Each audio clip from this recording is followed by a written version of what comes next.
Okay, imagine this. You're the Pope. You hate the guy who held your job before you.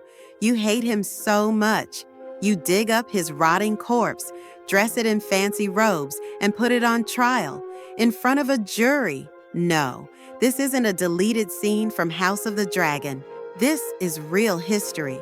Welcome to the Cadaver Synod, when the Catholic Church decided to stop turning the other cheek and start prosecuting the dead. Let's go. Welcome back to Historical Hot Messes. Today, we're dragging history's most over-the-top ecclesiastical scandal out of the grave. Literally, forget corrupt popes, secret affairs, or Vatican cover-ups. Today, we're talking about the time the Catholic Church said, "Let's put a dead pope on trial." Yes, a literal corpse. So gather round, grab your holy water and a stiff drink, because we're heading to 9th century Rome for the infamous, grotesque, and gloriously insane Cadaver Synod, when Pope Stephen VI said, "Dig him up. We're not done yet." It's the year 897, and Rome is an absolute disaster. The papacy, supposed to be the holy heart of Christendom, is basically a game of musical thrones. The church isn't so much guided by God as it is ruled by whoever has the biggest sword and pettiest grudge.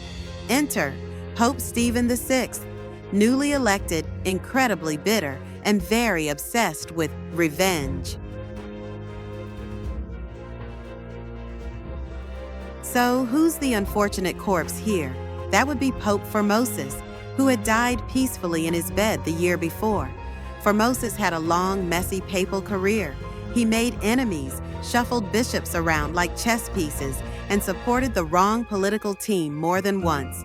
Was he controversial? Oh yeah. But here's the key detail. He was already dead, buried, done. But Pope Stephen? Not done. So, Pope Stephen orders that Formosus's body be exhumed, dressed in full papal robes, and seated upright on a throne in a courtroom packed with bishops and clergy. Yes, folks, this was a formal synod, a real official church trial. And the defendant? A rotting corpse tied to a chair so he wouldn't fall over. Formosus was charged with perjury, coveting the papacy, and breaking church law. Now, here's the thing. Formosus was very dead and obviously unable to respond, so Pope Stephen had a deacon assigned to speak on his behalf. Imagine being that guy. "Your Honor, my client is unable to comment." Shockingly, the corpse was found guilty on all counts.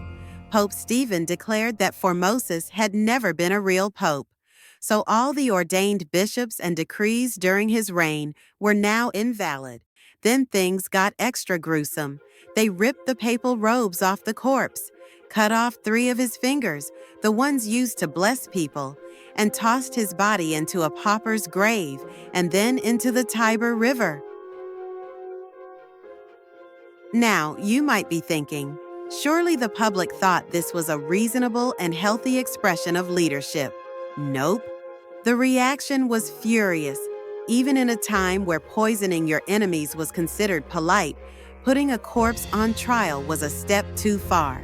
Stephen's enemies rose up, threw him in prison, and strangled him to death within months. That's right, the Pope who tried a corpse ended up becoming one. So, what do we learn from the Cadaver Synod? 1. Even popes can be incredibly petty. 2. Sometimes your worst enemy is the guy who outlives you by 1 year. And 3. If you ever think you're being dramatic, remember, a pope once dug up a corpse just to yell at it. Thanks for watching Historical Hot Messes. Don't forget to like, subscribe, and hit that bell so you don't miss the next disaster from the dusty corners of history. See you next time.